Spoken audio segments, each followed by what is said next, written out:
Hasan. Ya. Apa yang awak sedang baca ni? Ya, saya sedang baca berkenaan dengan sintaksis. Sintaksis. Ya. Boleh awak bagi tahu saya berkenaan definisi sintaksis ni? Okey. Sintaksis ini merupakan satu bidang ilmu dalam bahasa yang mengkaji berkenaan dengan bentuk, struktur dan juga linguistik, konstruksi ayat. Daniel, Hasan. Saya pun ada kajian tentang sintaksis. Oh ya? Ya. Pada pendapat saya, kajian sintaksis adalah tentang proses pembinaan ayat. Sintaksis ini melibatkan fasa dan klausa sebagai contoh. Oh, jadi saya pun nak tambah lah berkenaan sintaksis ni. Ya. Jadi dalam aspek sintaksis ni, dia berkenaan unsur-unsur dalam ayat utama. Frasa, klausa, ayat. Betul? Betul. Jadi dia juga ada pembagian subjek dan predikat. Dia juga ada berkenaan jenis-jenis ayat. Ya. Contoh ayat dia, ayat penyata, ayat tanya dan sebagainya. Selain itu juga, sintaksis ni saya rasa aspek dia ada ragam ayat dan susunan ayat. Dan lain-lain lah. Menarik. Jom sama-sama kita belajar berkenaan dengan sintaksis. Okey, jom. Sebelum kita pergi lebih lanjut, jom kita belajar terlebih dahulu apa itu kekacauan bahasa. Kekacauan bahasa. Okey, jom. Okey, baiklah. Kekacauan bahasa Melayu merujuk kepada keadaan penggunaan bahasa yang tidak teratur, kacau, tidak baku atau bercampur aduk sehingga menyalahi kaedah atau hukum tata bahasa Melayu yang standard. Jadi definisi utama adalah kekacauan ni berdasarkan Kamus Dewan edisi keempat, keadaan hancur iaitu tidak teratur ataupun kekacauan dalam penggunaan bahasa. Manakala dalam konteks bahasa Melayu pula, kekacauan sering dikaitkan dengan penggunaan bahasa rojak, iaitu mencampur adukkan bahasa Melayu dengan bahasa Inggeris ataupun bahasa lain pada peringkat perkataan frasa atau ayat. Jap. Jadi saya nak bagi contoh lah penggunaan bahasa rojak ni. Okey, I dah settle the report. Bagi pendapat saudara Hasir lah, itu bahasa rojak ke? pada pendapat saya, ya. Kerana pada ayat tersebut terdapat bahasa Melayu dan bahasa Inggeris. Penggabungan bahasa Melayu dan bahasa Inggeris. Ya. Ya, betul. Jadi ini merupakan satu kesalahan bahasa lah. Ya. Jadi jika kita lihat dengan lebih terperinci, sebenarnya ini telah melanggar, orang kata, struktur sintaksis bahasa Melayu. Jadi jelaslah perkara ini sangat perlu diambil berat dan perlu dilihat oleh semua pihak agar perkara ini tidak berulang lagi.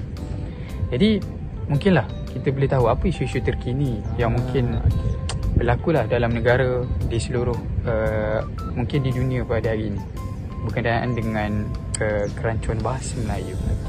Jadi isu tadi kita dah cakap pertama berkenaan bahasa rojak.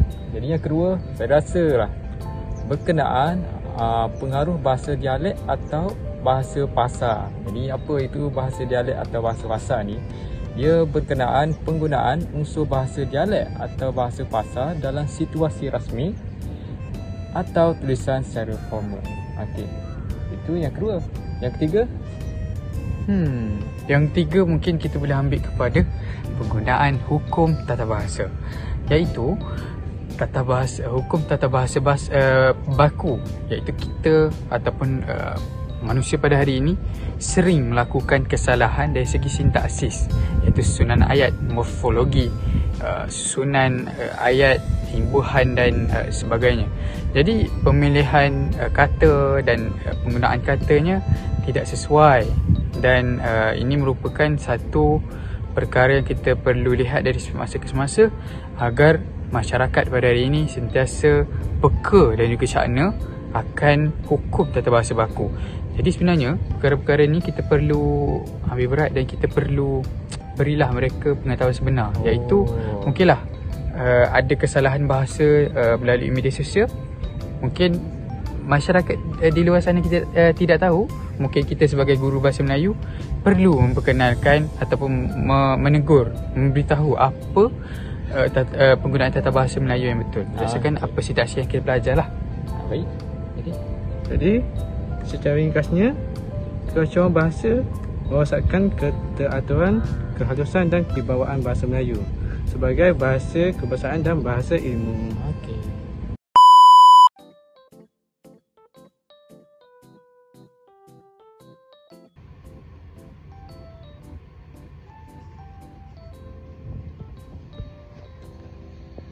Baik kawan-kawan, kita dah lihat tadi bagaimana bahasa itu tidak digunakan dengan tepat.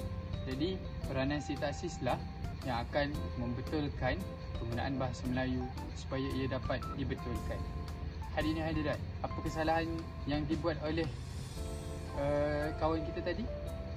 Kesalahan penggunaan ataupun faktornya berlaku disebabkan oleh pengaruh media sosial pada hari ini. Jadi penggunaan bahasa rojak, singkatan bahasa, semuanya akhirnya akan merosakkan institusi bahasa Melayu itu sendiri. Jadi pada hari ini kita perlu sama-sama sedar bahawa ini merupakan satu faktor utama yang menyebabkan kerisauan yang akan melanda negara kita suatu hari nanti. Jadi ayolah sama-sama kita membetulkan bahasa Melayu agar penggunaannya sentiasa betul. Saya sentiasa ingat berkenaan dengan kata-kata ini, betulkan yang biasa dan biasakan yang betul. Jadi seterusnya, perkara ni tak sepatutnya berlaku. Betul. Okey, baiklah. Berkenaan kerancangan bahasa ni, perkara ni menunjukkan kelemahan institusi bahasa di Malaysia ni yang tidak memainkan peranan penting dalam mengatasi masalah tersebut.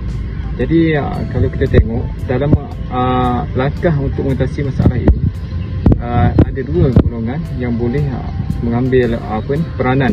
Yang pertama dari sudut golongan kerajaan, iaitu kerajaan mestilah beka terhadap masalah isu berkenaan bahasa ni, seperti yang kita lihat ni berkenaan isu di papan tanda, iaitu penggunaan bahasa lain selain daripada bahasa baku. Jadi kedua golongan muda juga perlulah memainkan peranan penting dalam mengkritik penggunaan bahasa yang salah, yang tidak selari dengan apa-apa tanda dan penggunaan bahasa ibunda kita yang sepatutnya digunakan dalam negara kita ni. Seterusnya. Betul, saya bersependapat dengan Daniel. Kita sebagai rakyat Malaysia mempunyai undang-undang. Jadi sudah sewajarnya untuk pihak berkuasa mengambil tindakan yang perlu dilakukan. Sebagai contoh, mengenakan denda ataupun saman terhadap golongan yang mencemarkan bahasa kebahasaan kita.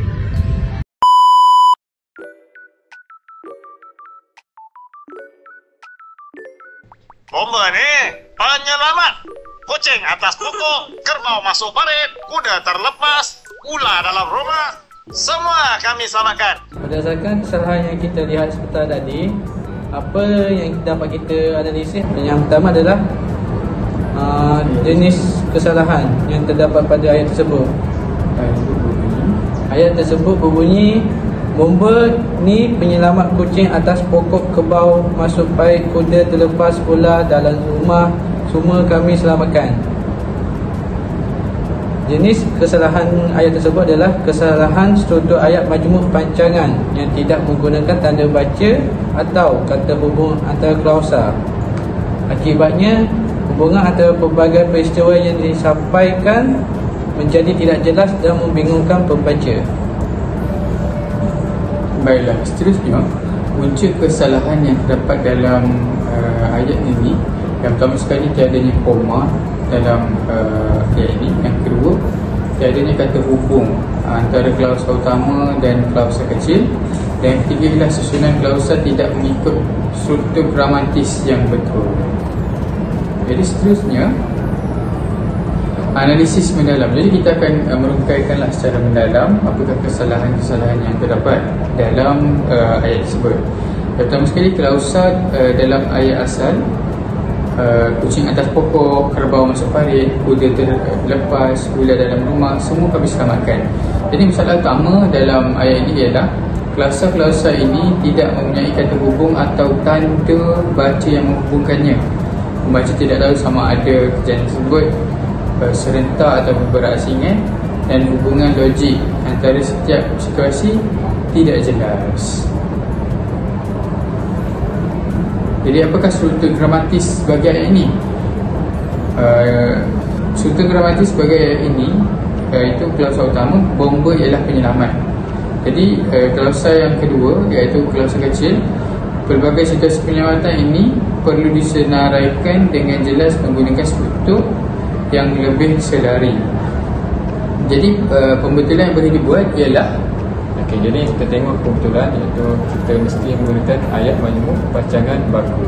Jadi ayat pembetulan dia, bomba ialah penyelamat kepada kucing yang terperangkap di atas pokok, yang menuju kepada ayat majmuk pancangan. Jadi bomba ialah penyelamat kepada kucing yang terperangkap di atas pokok, kerbau yang masuk ke dalam parit, kuda yang terlepas dan ular yang berada dalam rumah. Jadi perubahan yang dilakukan, yang pertama kita gunakan kata hubung yang, itu menghubungkan klausa kecil dengan nama benda yang didahului. Itu menjadikan struktur yang lebih jelas dan dramatis.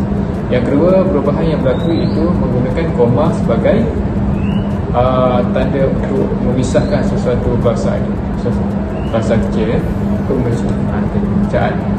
Itu setiap situasi dipisahkan dengan koma untuk memudahkan pembacaan dan menunjukkan kesamaan struktur. Yang terakhir iaitu struktur yang lebih luas, iaitu semua klausa kecil mengikut pola yang sama, iaitu didahului dengan nama, ayat, tindakan dan keterangan tempat. Jadi hasilnya ayat ini mempunyai struktur majmuk pancangan yang betul, lebih difahami dan mengikut peraturan bahasa Melayu baku. Jadi itu yang pertama kan.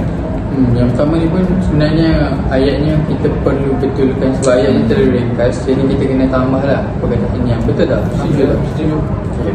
Jadi kita tengok tadi ayat tu tak ada apa ni, macam tak ada koma, pakai habis macam tu je. Betul tak? Betul.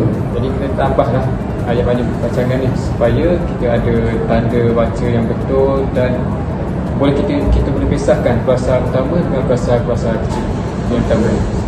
Baiklah, kita lihat dulu pada video yang kedua. Cikgu, adakah haiwan bernafas dengan organ yang sama ya cikgu? Baiklah, kita sudah melihat video yang kedua. Terdapat beberapa kesalahan.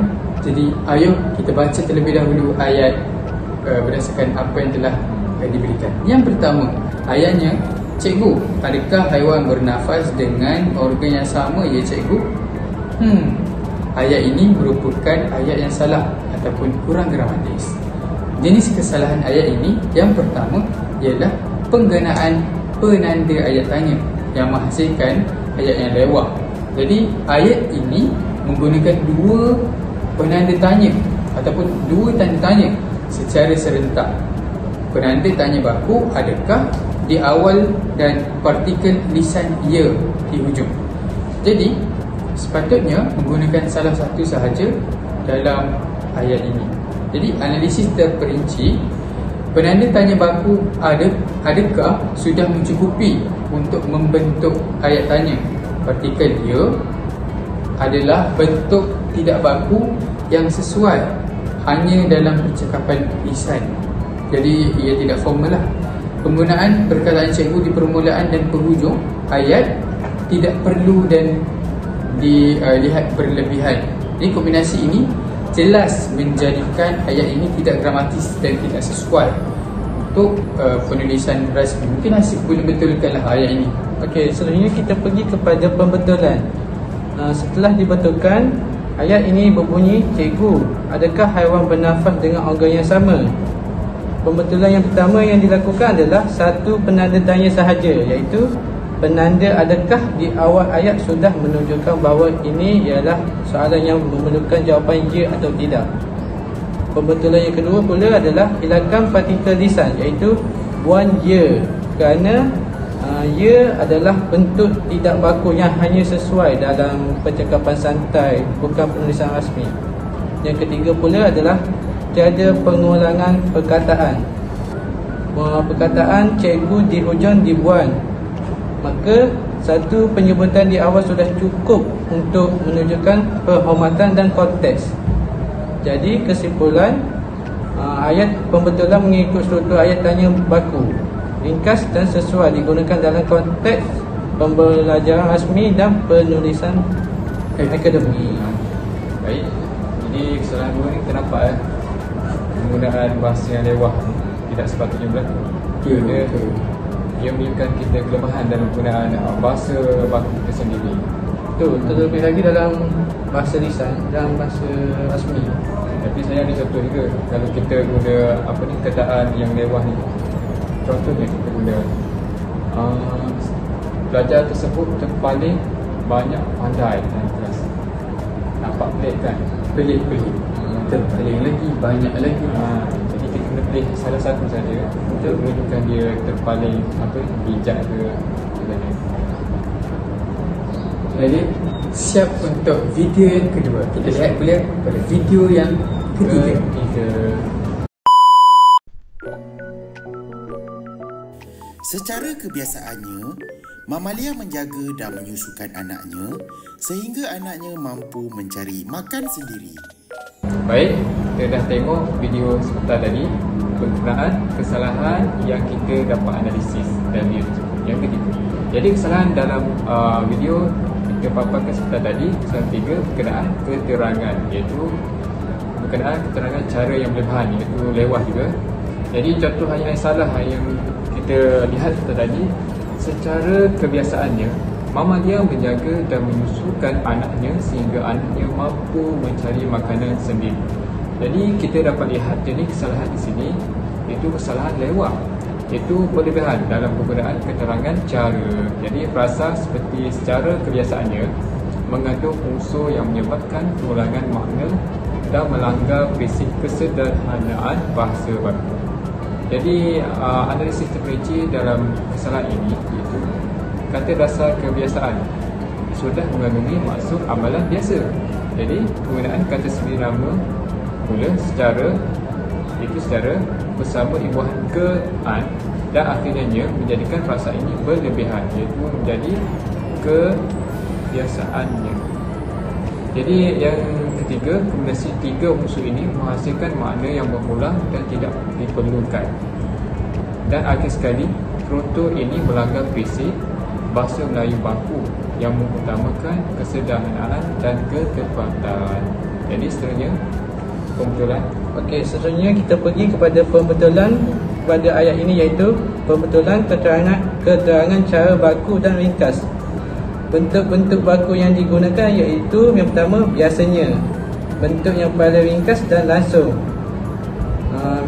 Perkataan biasanya sudah menyatakan makna secara amalan biasa tanpa unsur berlebihan.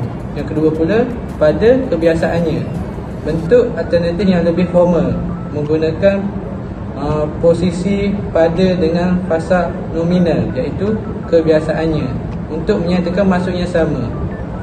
Jadi ayatnya yang betul adalah biasanya Mamalia menjaga dan menyusukan anaknya sehingga mampu mencari makanan sendiri.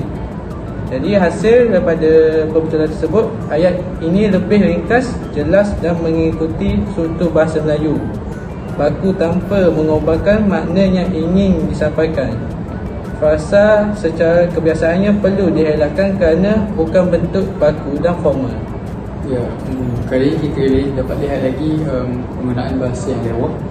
Jadi jelah, mungkin perkara ini kita tak perasan, tapi sebenarnya ini merupakan satu kesalahan bahasa supaya ia lebih orang kata formal dan tepat penggunaannya. Jadi mainlah kita lihat pula video terakhir, video kesalahan bahasa yang keempat. Dan selain menjaga anaknya, haiwan akan memberi anaknya makan. Baiklah sahabat-sahabat sekalian, penonton Maya sekalian, kita berada di video terakhir kesalahan bahasa Melayu sintaksis. Jadi ayat tadi berbunyi dan selain menjaga anaknya, haiwan akan memberi anaknya makan. Jadi rasakan apa kesalahan bahasa yang terdapat dalam ayat tersebut. jenis kesalahan bahasa yang terdapat dalam ayat tersebut. Yang pertama sekali ialah kata hubung gabungan dan di awal ayat baru. Dan selain menjaga anaknya. Perkataan kata hubung ini berfungsi untuk menggabungkan dua klausa atau frasa yang setara dalam satu ayat. Maksudnya dua ayat yang berbeza akan dihubungkan menggunakan kata hubung dan sebagainya. Jadi dan tidak boleh berada di hadapan, tidak boleh dikedepankan. Jadi ini merupakan satu kesalahan bahasa yang jelas dan ini bukan sebagai pembuka wacana ataupun ayat barulah dalam suatu ayat. Jadi kita akan analisis secara berstruktur ayat ini. Fungsi dan dalam bahasa Melayu, kita akan lihat menghubungkan dua kata, frasa atau klausa yang setara dalam konteks yang sama. Contohnya kucing dan anjing adalah haiwan peliharaan. Jadi ini merupakan ayat yang betul. Contoh ayat yang betul. Kesalahan penggunaan menggunakan dan di awal baru di awal ayat yang baru menunjukkan perbicara sedang memulai topik baru, bukan menambah maklumat kepada ayat sebelumnya. Ini menyalahi prinsip penggunaan kata hubung. Jadi pembetulan dan kesimpulan takfilah ayat pembetulan ayat betul. Selain menjaga anaknya, haiwan akan memberi anaknya makan. Jadi mungkin antara kamu dulu boleh jelaskan pembetulan ini secara lebih terperinci. Berdasarkan pembetulan ayat tadi, yang dapat kita perhatikan iaitu fasa selain menjaga anaknya berfungsi sebagai keterangan tambahan yang perlu disambungkan terus kepada klausa utama. Kata hubung gabungan dan tidak diperlukan di sini kerana kita sedang menambahkan maklumat kepada idea yang sama, bukan melalui idea baru. Jadi apa ikasan 4 kesalahan sintaks ini? Ringkasan 4 kesalahan sintaks ini dia merujuk kepada cara kita nak tahu apa kesalahan yang kata asas lah untuk mengetahui kesalahan sintaks ini. Yang pertama, ayat majmuk, kita gunakan kata hubung dan tanda baca yang betul. Yang kedua, menggunakan ayat tanya, iaitu satu penanda tanya sudah cukup, hilangkan petikel lisan. Seperti kita tengok contoh tadi ada petikel ya. Okay. Yang ketiga, keterangan cara, elakkan pengulangan makna dan pilih bentuk yang lebih baku. Itu bahasa Melayu baku lah. Yang terakhir, kata hubung, jangan gunakan dan untuk membuka ayat yang baru.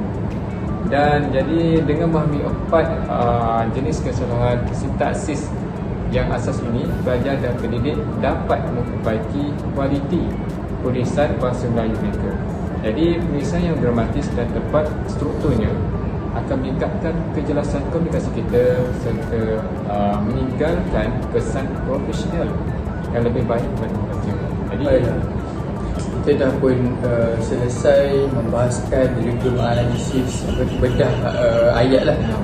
Jadi ialah ada kesalahan bahasa tu yang menyebabkan orang kata saya rasa telah mencukupi lah, telah merangkumi segala bentuk bidang yang kita belajar dalam sintaksis. Seperti mana tadi yang dia kata dari segi ayat majmuknya, dari ayat tanya, dengan cara dan juga kata hubung. Jadi ini merupakan kesalahan-kesalahan mungkin biasa dilakukan tapi kita kena perbetulkan lah. Jadi saya setakat saja untuk analisis kesalahan bahasa. Kita terus bergerak pula kepada nasihat kepada anda semua berkaitan dengan sintaksis bahasa Melayu.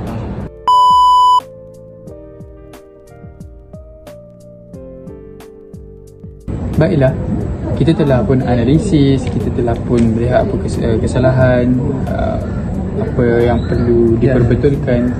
Dan saya rasa kita perlu berilah nasihat sikit apa berdasarkan apa yang telah kita lihat tadi. Jadi mungkinlah kita boleh lihat dengan peranan individu yang pertama.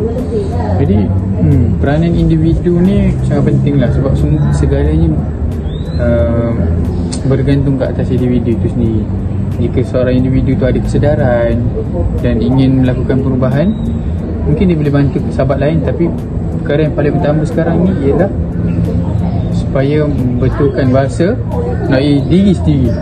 Jadi apa pendapat anda semua berkaitan dengan individu lah, macam mana untuk supaya nasihat kepada mereka semua yang berada di sana. Baik, bagi individu saya rasa penggunaan literasi tata bahasa ni penting untuk individu. Kita sebagai individu ni kita kena belajar lebih secara teratur atau setiap hari lah lebih kurang untuk memperkukuhkan bahasa ibunda kita sendiri. Jadi itu saja untuk nasihat individu. Pada pendapat saya, mengamalkan bahasa baku dalam penggunaan bahasa seharian.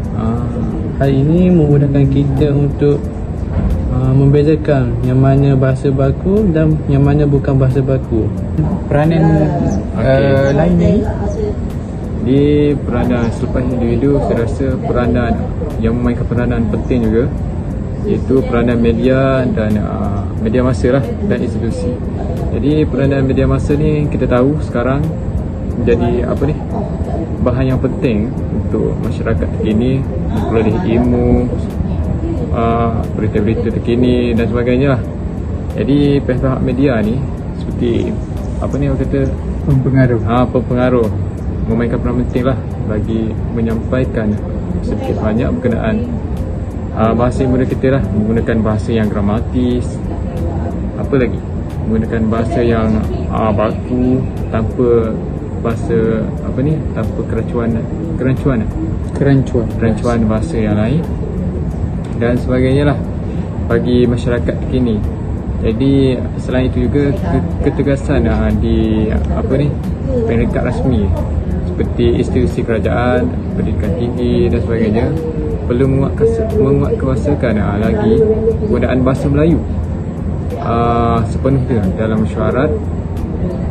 Seperti kita tahu Dewan Rakyat yang dia parlimen yang diperdengarkan kepada rakyat supaya rakyat tahu berkenaan penggunaan bahasa baku ini. Itu berkenaan peranan media dan institusi. Seterusnya, selain daripada peranan individu dalam bidang masa, pada pendapat saya, peranan institusi dan pihak kerajaan juga turut memainkan peranan yang penting. Bak kata pepatah, melentur buluh biarlah daripada rembanya. Jadi daripada pepatah tersebut yang dapat saya simpulkan, untuk melahirkan individu yang mahir dalam berbahasa, kita perlulah melatih mereka daripada sejak kecil lagi. Seperti pihak sekolah yang mendidik anak murid mereka menggunakan bahasa yang tepat. Sebagai contoh, menggunakan bahasa formal dalam sesi pembelajaran. Jadi kita dapat lihat ada 3 lah peranan yang memainkan peranan penting untuk memperkasihkan lagi penggunaan bahasa Melayu yang lebih gramatis. Peranan saya kata tadi, peranan individu, saya peranan media dan Hasib peranan pihak kerajaan. Jadi dapat kita rangkukan semua bahawa penggunaan bahasa sintaksis yang betul dan gramatis menunjukkan kita sebagai rakyat Malaysia yang mengurangkan lagi isu kerancuan bahasa. Jadi itu saja. Jadi satulah daripada saya sebelum kita berakhir, cintailah bahasa agar bahasa ini tidak pupus, tidak berakhir begitu sahaja. Jadi jagalah bahasa kita supaya ia terus digunakan. Dan pentingnya bahasa, kerana bahasa ini menyatukan dan juga menyebabkan kita mampu berkomunikasi dengan baik antara satu sama lain. Nilailah bahasa anda sendiri dan lihat apakah keunikan dan juga keperluan bahasa untuk kehidupan seharian. Jadi setakat saja untuk video kita pada kali ini. Okay. Kata-kata terakhir, sayangi bahasa, bahasa jiwa bangsa. Terima kasih.